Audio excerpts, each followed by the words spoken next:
Well, hello.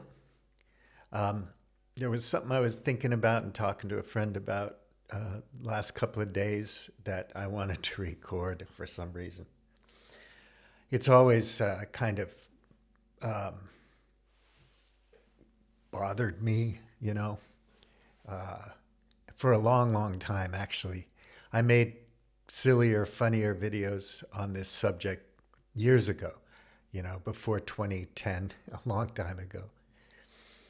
And it just every time I see these mass shootings in the States or survivalist videos on YouTube or news reports about, people buying guns, like this Black Friday uh, gun buying spree that happened this last time, and this tragedy where some parent bought a gun on Black Friday and then his son went out and did a terrible thing with it. Um, the, the whole thing is a kind of mad hysteria or mass pathological illusion or fantasy or delusion. There's just something totally wrong with this idea that you're more secure if you have a gun. Violence should always be the last resort, It just doesn't make any sense. And it's amazing that people have such short memories, even casualties from the Iraq and Afghanistan wars, not to mention catastrophes like World War II or Vietnam. But forget about war violence, just violence in the streets. I was, just for fun, I searched murder rate in Dodge City, Kansas in 1878. And I came up with something kind of funny. There's a quote in here I found.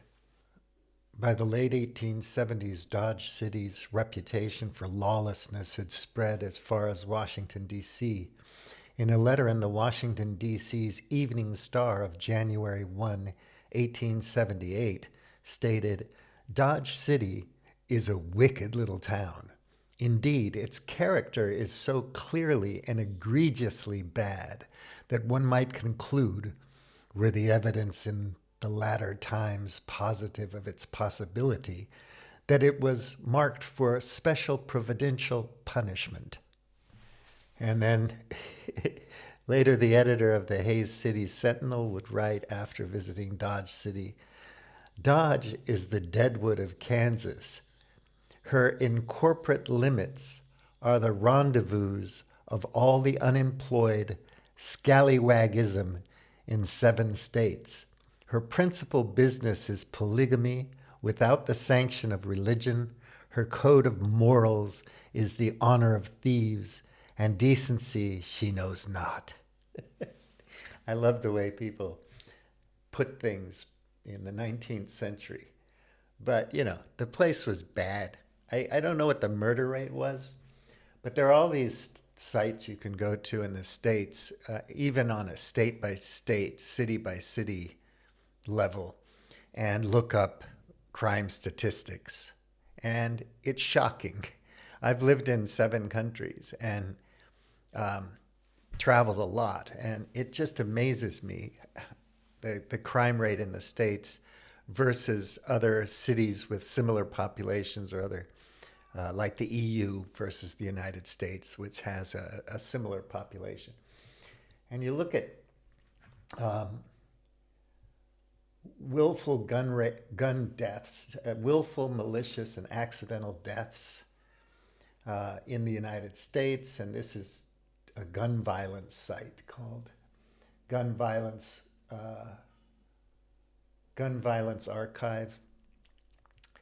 And in 2014, for example, there were 12,418 willful, malicious gun deaths or accidental.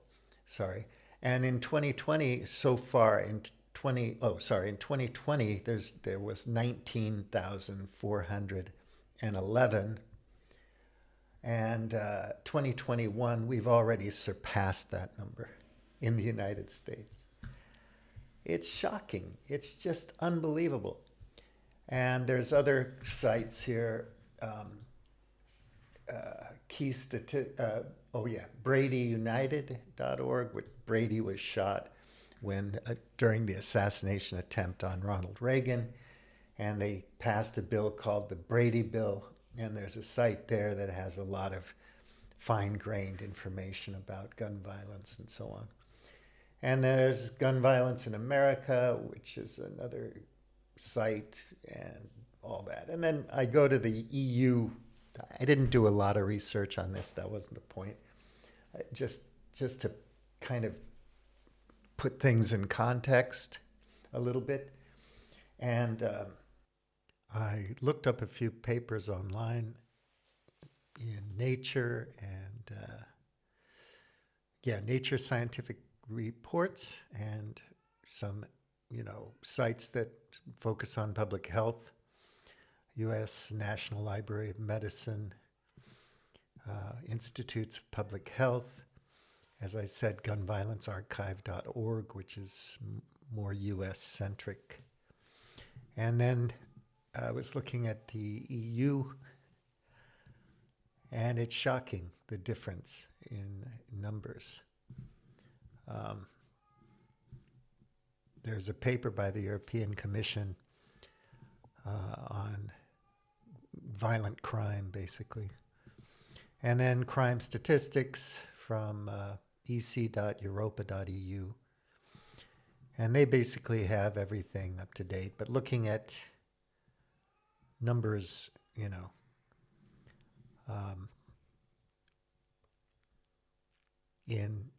2019, for example, violent homicides in the whole of EU was 3,875 people. EU has over 400 million people. So that's intentional homicides in the EU. So it's just so different, right? It seems like in the EU, Belgium is right up there, and then Spain and Portugal, they have quite a few violent crimes, but they're dwarfed compared to any state in the United States. So Portugal in 2019 had 73 intentional homicides. And Portugal has almost 11 million people in it. So you think about Michigan or something if you want to compare. And then violent crime rates, homicide per 100,000 people. And they have statistics for rape and other crimes, robberies and whatnot. But United States and Virgin Islands is 49.26 per 100,000 people. That's a lot. Belize, tiny little place, 37.60. Ooh, wow. Brazil is up there, 29.53, so on and so forth. And then you look down the road, Paraguay, 9.29. And what about even in Yemen, 6.66 per 100,000? Yeah, that's just shocking how much violent crime there is in the United States compared to the EU, for example. And of course, it's far higher in the United States. It's far higher in Michigan. It's far higher in Texas. It's far higher in California, on and on and on. So if you want to research that by population, however deep and fine-grained a statistic you want to discover, you can find it. Anyway, I see these survivalist sites and articles in newspapers and online and magazines about people preparing for disaster. The first question I have is, if you want to, why prepare for a disaster when you could prevent one? And that's the most important thing. And I never understand the thinking. It's like, instead of preparing for the destruction of the economy or some, climate change or whatever? Why don't we try to prevent it in the first place? We could work on structural and systemic issues that could correct problems before they become disastrous, right? I mean, that's what some, building codes are for and whatnot. It's for public safety, public health, and to prevent disasters. And when we see over and over again around the world when people don't follow building codes, for example, bad things happen, right? And of course, if you want to build your mansion in a floodplain, go ahead. But there's an inherent risk in that, right? So you have to work out the probabilities of the risk. So anyway, then I see these people who are, buying guns on Black Friday because they can save $50 or whatever. And I wonder what they think the gun is going to do for them. And then I read an article where there was a home invasion and somebody was killed.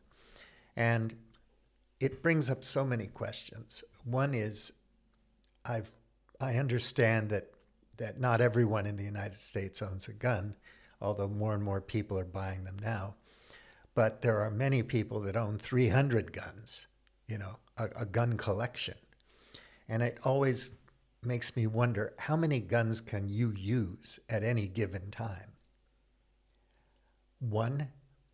So if your guns are locked in a gun cabinet or stored safely in a locked box or something, and it's unloaded and the ammunition is separate, and you're trying to follow all the rules of safety, and your home is invaded by bad people with guns, I mean, how are you going to access your firearm to defend yourself? So then if your firearm is loaded by the bed on the bed table, accidents can happen, right? So that's dangerous. And you can only use one firearm at a time unless you have 2 9mm, a la John Woo movie, and you're shooting right and left. And that's kind of absurd, isn't it? So people are buying these guns and having a big gun collection. I can imagine having a hunting rifle and a shotgun and maybe a revolver or something if you needed them for practical reasons. But, having 5 assault rifles and, a bunch of handguns and shotguns and tactical gear, I just don't see the purpose of it. If you're in a community and you have a militia to defend your town in case of emergency, like a volunteer fire department, and you get really, really good training, maybe that might help in some kind of a disaster. But wouldn't it be better to prevent a disaster in the first place? Build a society and a culture, evolve a culture. Obviously, it continues to grow and change, and new qualities will emerge over time. But have a system and institutions that you can trust that prevent disasters and violence and so on. I mean, that's the way to go, right? So another thing that really, really bothers me when I see these survival people is I'm not shaming anyone for ill health or whatever, or fat shaming or whatever. But you see these people that look like they have type 2 diabetes or diabetes plus coronary heart disease, plus they're obese. They just don't look healthy. It looks to me like they're one good time away from a heart attack or a stroke or something. Something's going to kill these people, and it's way more likely that it's going to be drowning in a river or a swimming pool or falling down the stairs than getting shot by a bad guy during a home invasion. So they're not practicing preventative health care or taking care of themselves, but they think that they're safe with a gun. So that's just absurd to me. I don't understand it. It doesn't make any sense. That's basically it. You know, a bunch of extremely unhealthy people who are freaked out because of the news, and you can go to Steven Pinker for takes on that. And somehow they think that having a gun is going to make them safe and secure, even if they know how to use it right and safely. I mean, what are the odds? Where are the good guys with guns during these school shootings? And even if you had well-trained guards on campus, what are the odds that a perpetrator would kill a few people before they got either subdued or killed themselves? You know, it's not a solution to anything. And what gets into kids' minds when they think they can take an assault rifle across state lines to a riot, to a situation of mayhem, and expect to do good? I mean, that's just a disaster waiting to happen. Can't we prevent these problems? Anyway, in so many countries around the world, you just don't see this. You know, it's just not there.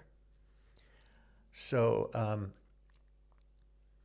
I feel safe and secure where I live, and I don't feel like I have to have a gun. Bad things can happen. I'll probably drink too much wine this weekend and have a heart attack, or I might get hit by a car on my bicycle. The gun's not going to protect me from some death, and I'm not going to be able to protect the neighborhood if I have a collection of 300 guns. So we try to live in a culture and a society where we can trust our government to a certain degree, trust our bureaucrats and our institutions, and trust that we're trying to develop and evolve a culture that's good and healthy, and not have to worry about these things. You don't want to live in Somalia for whatever reasons, for failed states, Yemen and Libya and Iraq and so on. We don't have to point fingers. We don't want to live in places like that. Nobody does. Iraqis don't want to live in Iraq for good reasons. So, I don't know, we got to work hard to make things better. That's just the way it should be. All of us should be thinking about that, and we should understand where security comes from. You know, well-run institutions, governments you can trust, leadership you can trust, and institutions includes businesses, corporations, and so on, public health. And then we can hopefully prevent a lot of these problems, and then we won't need nuclear arms. But the world just seems to be fascinated by continuing to build up its capacity to make war, and that's tragic. When climate change gets worse, people are going to be moving around, and I wouldn't want to be in the United States where everybody's armed and think that guns are a solution to their security issues. You know, you can go to all these prepper sites in the world, and you can be prepped and have 5 guns in your house, and 5 people can come and kill you and take all your shit, all your preps. So wouldn't it be nicer if we had a really nice community around us and people didn't feel like they wanted to come and rob us, kill us? Yeah, so mind your health, mental and physical, and take care of each other. Let's try to solve problems before they can happen and prevent problems from happening. All right.